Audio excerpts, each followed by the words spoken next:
पिताजी कम कमाते हैं।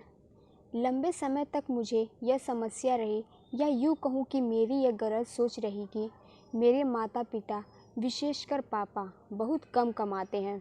जब मैं अपनी स्कूल में ठीक 6वीं कक्षा में था, मेरी माँ को स्टेज 4 के कैंसर का पता चला।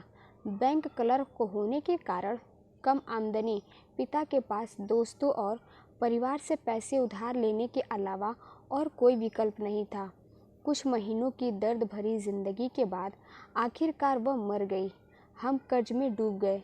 धीरे धीरे चीज़ें पटरी पर आने लगी और तेज़ी आने लगी। लेकिन फिर मेरे पिता का स्वास्थ्य खराब हो गया और उनकी किडनी खराब हो गई। फिर शुरू हुई 4 साल की धीमी यातना। लगातार 4 साल तक सप्ताह में 2 बार डायलिसिस।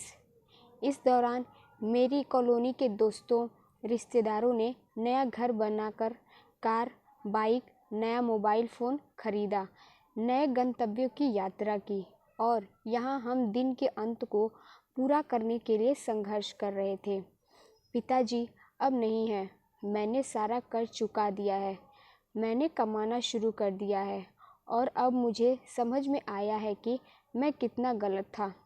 उन्होंने कितना त्याग किया, वे कितने परिश्रमी थे। अपनी बीमारियों के बावजूद वह हमें खाना खिलाने के लिए बिना किसी शिकायत के बैंक जाते थे।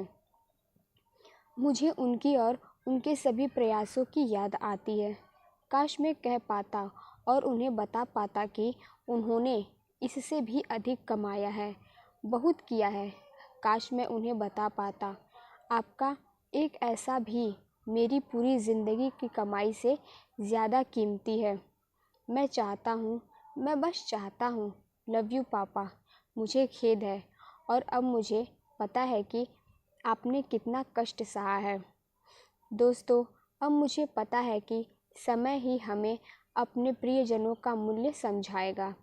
लेकिन अगर किसी भी तरह से आपको भी ऐसा कुछ महसूस होता है तो बस समझ लें कि आपके माता पिता सिर्फ आपका पेट भरने के लिए अपनी क्षमताओं से 200% काम कर रहे हैं। अपनी वर्तनी स्थिति, विशेषकर वित्तीय स्थिति की तुलना सिर्फ इसलिए न करें क्योंकि हमारे माता पिता कम कमाते हैं। तो दोस्तों, आप सबको ये मेरी स्टोरी कैसी लगी? अगर आप सबको ये स्टोरी अच्छी लगी तो आगे ऐसे भी और कहानी सुनने के लिए मेरे चैनल को लाइक, सब्सक्राइब एंड शेयर ज़रूर करें। Thanks for watching.